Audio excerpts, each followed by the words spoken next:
I punched him square in the nose. It's just as hard as I could hit him. When I hit him, blood splattered all over the locker. I mean, it was a good long stream of blood that went across, and I mean, I felt bad about it, but then again, I really didn't. Well, I had a friend who used to get picked on a lot when I went to high school. His family didn't have a lot of money, and the reason kids picked on him a lot is he didn't have the best personal hygiene. I think it's because he didn't, his parents didn't have enough money to buy deodorant or cologne. And so, I mean, he did have a tendency to smell like BO, and kids would pick on him relentlessly because of that. And he was a really nice guy, but one day I was in the hallway, and this was when there was class going on, and a couple of really popular kids at our school were picking on him and calling him really bad names. They were calling him fat and that he smelled terrible and why don't you take a bath and just really terrible things. And I confronted him about it. I was like, hey, why don't you leave him alone? Back off. You need to leave this kid alone. And he's like, well, why do you think you're so cool that you can tell us to leave him alone, or something to that nature? And I was just like, just leave him alone.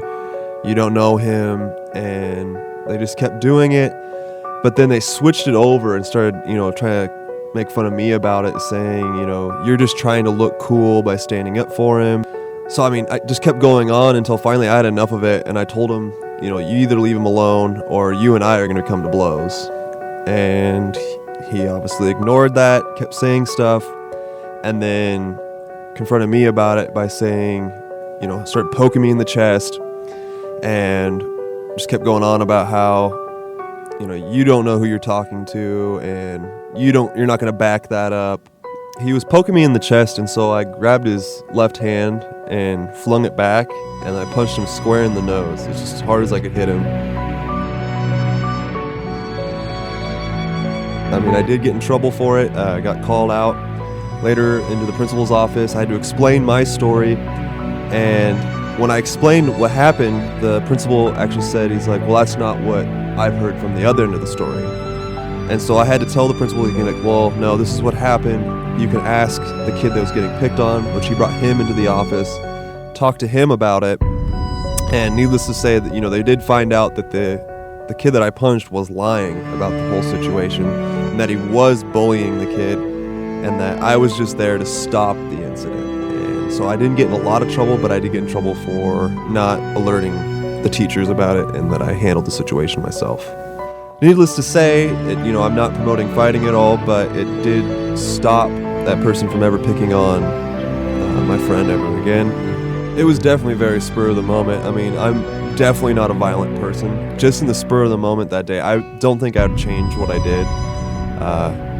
They would have continued picking on the guy I helped out, and it probably wouldn't have stopped. But since there was this altercation, and that I did say, I will do this if you keep doing it, and I did do it, those altercations between those two never happened again. And ever since then, I've seen the kid that, I helped out, and he's always brought that up about that time, thanking me for what I did. And even his mom called my parents and, thanked me for, standing up to him, because this had been going on for a long time. One punch to the face might last just a couple seconds and be a lesson for a little while in someone's life. But words are something that are more damaging and will last an entire lifetime.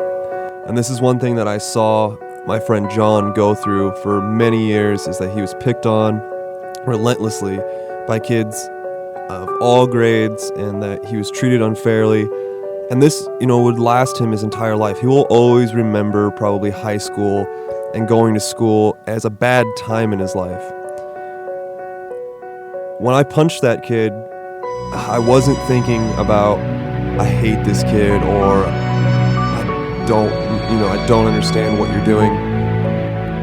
But I punched him because it was wrong, what he was doing to John, and how this was going to damage him for the rest of his life. Where this one punch was only going to last a couple seconds, an hour, maybe a couple weeks after the incident. It changed his life to maybe stop bullying John, but it actually helped John immensely